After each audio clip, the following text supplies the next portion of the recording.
깨어나오시는 사랑하는 성도님들, 우리를 말씀으로 인도하시는 그 하나님의 놀라운 은혜가 오늘 충만히 임하여지기를 주의 이름으로 축복합니다. 우리가 어저께부터 계속 시편 119편의 말씀을 함께 살펴보고 있습니다. 시편 119편의 말씀은 이 율법, 또 하나님의 말씀이 얼마나 놀랍고 영화로운 것인지, 또 우리 삶 가운데 얼마나 놀라운 역사들이 나타나지는 귀한 도구가 되어지는지를 계속해서 이야기하고 있죠.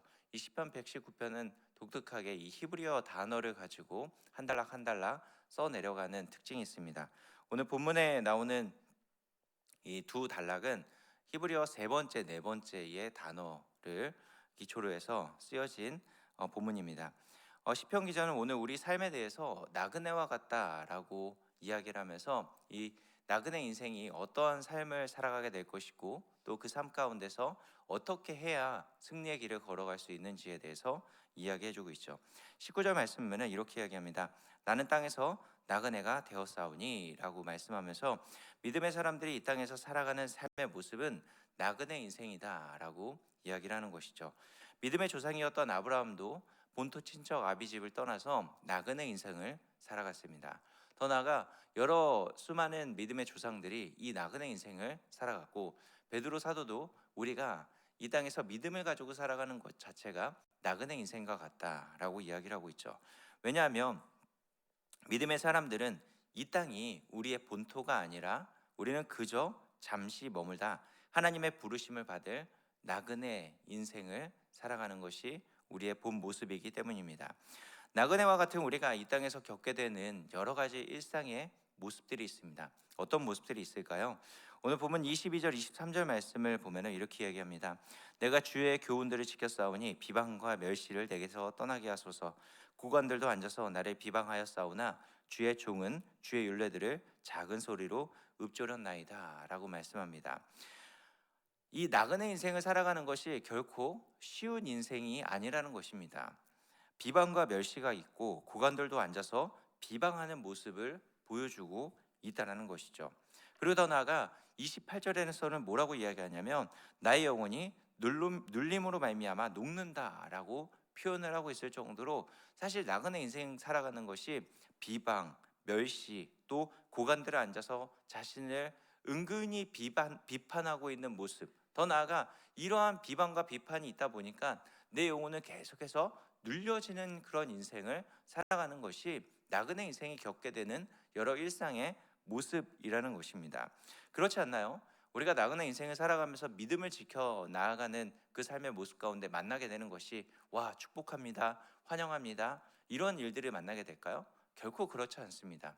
기독교라는 그 이유 하나만으로 사람들은 편견을 가지고 바라보고 있고, 믿음을 정말 지켜 나아가기 위해서는 학교, 또 직장, 일상생활 모임 가운데서 어쩔 수 없는 비방, 멸시, 천대, 또는 나보다 높은 사람들이 은근히 나를 무시하게 되는 그런 일들을 만나게 될 때가 너무나도 많이 있다라는 것이죠. 그래서 이러한 비방과 편견과 멸시, 천대, 이런 것들로 인해서 내 영혼이 자꾸 눌림을 겪게 되어지고, 제대로 된 믿음 생활하지 못하는 사람들이 우리 주변에서 너무나도 종종 만나게 되게 된다라는 것입니다.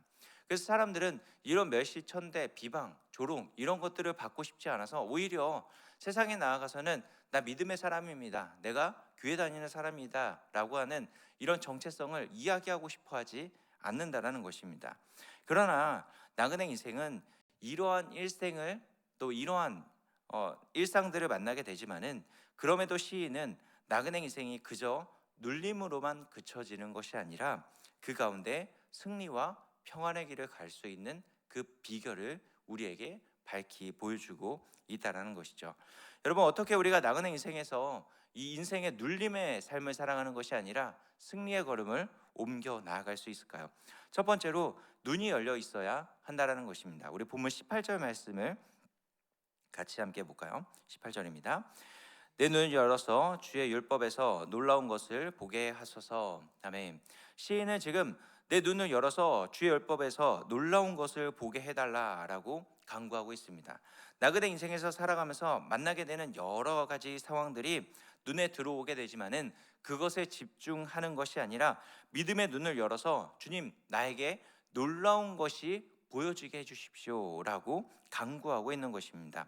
이 놀라운 것이라는 것은 일반적인 눈을 가지고 바라보는 그런 것에 해당하는 것이 아니라 비밀스럽고 신령한 것들을 이야기하고 있는 것입니다. 그런데 이 놀라운 것을 어디에서 보게 된다라고 이야기를 하고 있나요? 바로 말씀 안에서 보게 된다라는 것입니다.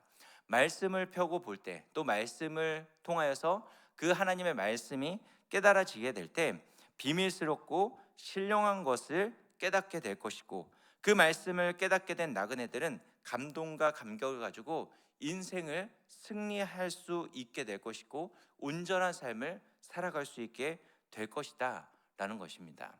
제가 좀 촌스럽지만은 비행기를 처음 탔을 때가 22살 때 비행기를 처음 타봤습니다.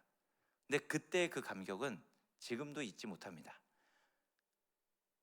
공항에 처음 가서 저 큰 비행기를 처음 봤을 때 우와 하면서 바라봤고, 비행기를 처음 탈 때 수많은 사람들이 저에게 이렇게 약올려 댔습니다. 비행기를 처음 타려면 신발을 벗고 들어가야 된다. 그런데 그것에 속지 않고 레드카펫이 깔려진 것 같은 그런 폭신한 그 비행기 안을 들어갔을 때 우와, 그리고 수많은 사람들이 저를 환대해주는 그 모습이 굉장히 놀랍고 생경한 광경이었습니다. 그 감격, 그 감탄, 그것은 지금도 잊지 못하는 일들이죠. 근데 사실 저만 이런 감격과 감탄이 있는 그런 모습이 있으신가요? 자연환경을 바라보면서 얼마나 우리는 감탄과 감격을 하게 되나요? 어쩌면 이 믿음을 가지고 우리가 세상을 살아가다 보면은 사실 세상 가운데 딱 나아갔을 때 우와, 감탄할 만한 것들이 너무나도 많이 있습니다. 돈이 감탄되어지고, 또는 명예와 권력과 아름다운 것들 때문에 우와, 이런 것들이 있네 라고 감탄하는 모습들이 우리 가운데 끊임없이 다가오게 된다는 것이죠. 그러다 보면 세상에 자꾸 시선이 빼앗겨지게 되고 내 눈에 들어오는 것들이 감탄되어지다 보면 그것이 우리 마음을 장악해버리게 된다는 것입니다. 그러다 보면 그 세상의 것들로 말미암아 감탄하게 되지만은 내 영혼은 그 세상의 것들로 인해서 눌림을 겪게 되고 그 눌림 때문에 온전한 믿음의 삶을 살아내지 못하게 된다는 것이죠. 그렇기 때문에 시인이 이렇게 고백을 하고 있는 것입니다. 주님, 나의 눈이 열려져서 이 신령한 것이 하나님의 말씀이 깨달아지게 해주십시오라고 이야기를 하고 있는 것이죠.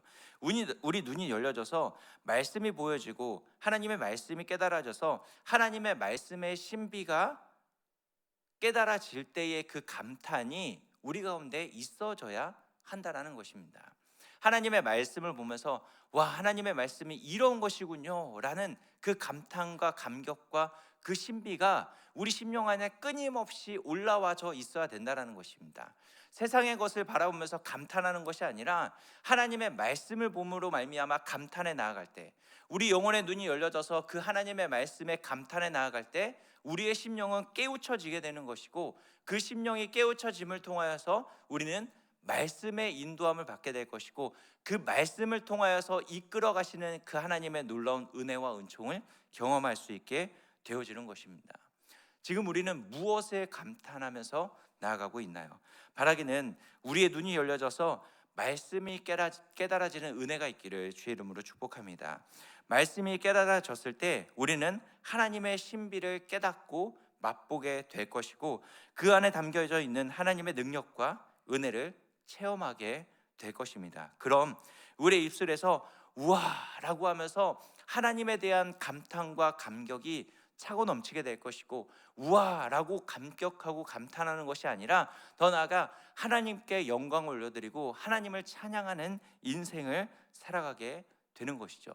그것을 통하여서 우리는 나그네 인생 가운데 온전히 하나님만 바라보면서 온전한 믿음의 생활을 해나갈 수 있게 되어질 것입니다. 더 나아가 우리 나그네 인생에서 승리할 수 있는 비결 두 번째는 길을 알아야 한다는 것입니다.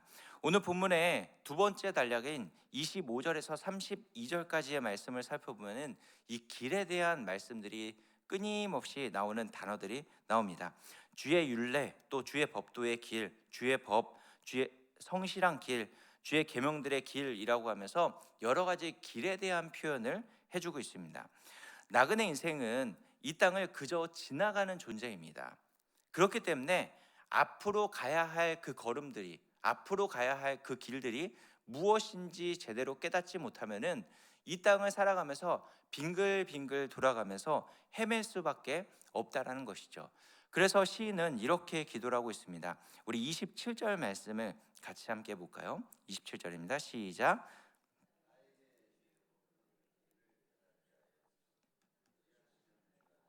기한 일들을 작은 소리로 읊조리리이다. 아멘. 주의 법도들의 길을 깨닫게 해 주십시오라고 간절히 간구하고 있는 것이죠. 나그네 인생이 올바른 길을 걸어가며 겪고 있는 상황과 환경에 휩쓸리지 않게 될 수 있는 유일한 비결은 주의 법도들의 길을 깨닫게 되는 것입니다. 이 하나님의 법을, 이 하나님의 그 말씀이 온전히 깨달아질 때 좌로나 우로나 치우치지 않고 늘 하나님의 말씀대로 살아갈 수 있기 때문인 것이죠. 그래서 시인의 가장 큰 소원은 바로 이 말씀의 대로를 걸어 나아가는 것입니다. 이것이 바로 이 나그네 인생이 승리할 수 있는 비결이었던 것이죠. 여러분, 우리 주변에 얼마나 많은 길들이 놓여져 있습니까? 자녀를 양육하면서 이것이 맞을까 저것이 맞을까, 이 학원이 맞을까 저 학원이 맞을까, 또 우리 인생 가운데는 얼마나 많은 선택의 기로가 놓여져 있습니까? 몸만 하나 아파도 이 치료 방법이 맞을까 저 치료 방법이 맞을까 고민하지 않습니까? 우리 앞에는 너무나도 많은 선택지들이 놓여져 있다라는 것입니다. 그러나 아무리 수많은 길이 놓여져 있다 할지라도 우리가 정말 잘 선택했다, 정말 최고의 선택을 했다라고 하지만은 일장일단이 있는 것이 우리 인생의 선택지들입니다. 그러나 우리 앞에 수많은 선택지들 가운데서 가장 완벽한 길이 있다라는 것이죠. 그것은 무엇이냐면 하나님의 말씀을 선택해 나아가는 것입니다. 이 하나님의 말씀을 선택해 나아갈 때 우리는 온전한 우리의 앞길을 인도함 받을 수 있게 되어지는 것이고, 그 길을 선택할 때 혹 좁아 보이고 너무나도 보잘것없어 보이고 또는 사람들이 조롱하는 그런 길처럼 보인다 할지라도 그 길을 선택하고 그 길을 걸어 나아갈 때 우리는 대로를 만나게 될 것입니다. 그리고 그 대로를 걸어 나아가는 그 걸음걸음을 통하여서 우리는 지혜의 삶을 살게 될 것이고, 더 나아가 승리의 걸음을 옮겨 나아갈 수 있게 되어지는 것이죠. 우리가 어떻게 이 말씀의 대로를 끊임없이 선택해 나아갈 수 있게 될 것일까요? 27절 하반절에 이렇게 이야기하지 않습니까? 내가 주의 기이한 일들을 작은 소리로 읊조리이다 라고 말씀하고 있습니다. 우리 앞에 수많은 선택지들 앞에 우리가 늘 말씀의 대로를 선택할 수 있는 유일한 비결은 결국 하나님의 말씀을 끊임없이 묵상해 나아갈 때 내 선택지들 앞에서 세상의 선택지 또는 내가 원하는 선택지를 선택해 나아가는 것이 아니라 그 말씀을 묵상하는 그 힘을 통하여서 하나님의 말씀의 가치를 선택하게 될 것이고, 복음의 그 가치를 선택하며 나아갈 수 있게 되는 것입니다. 그래서 늘 말씀을 묵상하는 삶을 살아가는 우리 모두가 되어지기를 주의 이름으로 축복합니다. 마지막으로 이 시인의 고백을 함께 살펴보면서 말씀을 마치기 원하는데, 25절 말씀을 보면은 이렇게 이야기합니다. 내 영혼이 진토에 붙어 싸우니 주의 말씀대로 나를 살아나게 하소서라고 말씀합니다. 내 영혼이 진토에 붙어 있다라고 이야기를 합니다. 이 진토에 붙었다라고 하는 것은 어떤 표현이냐면 강력 접착제로 딱 달라붙어 있다라는 것입니다. 하나님의 말씀에 시인은 딱 달라붙게끔 제발 내 영혼이 그렇게 붙어 있기 원합니다 라고 간절히 고백하고 있는 것입니다. 어쩌면 하나님의 말씀이 내 심령 가운데 딱 달라붙어 있지 않으면 단 한순간도 살아갈 수 없다는 것을 시인은 너무나도 뼈저하게 느꼈기 때문에 이런 고백을 하고 있는 것이죠. 결국 말씀이 길이 되고 말씀으로 우리의 눈이 열려지고 하는 그 삶의 모습을 통하여서 우리는 어떤 인생을 살아가야 되냐면, 하나님, 나는 말씀과 딱 붙어서 절대로 떨어지지 않겠습니다 라고 하는 이 굳은 결단과 결심, 또 삶의 행동들이 우리 가운데 나타나질 때 진짜 나그네 인생 가운데서 승리의 걸음을 옮겨 나아갈 수 있게 된다라는 것입니다. 오늘 하루 이 말씀이 우리의 심령에 정말 강력 접착제로 딱 붙인 것처럼 늘 함께하면서 나그네 인생 승리해 나가는 우리 모두가 되어지기를 주의 이름으로 축복합니다. 이렇게 기도하겠습니다.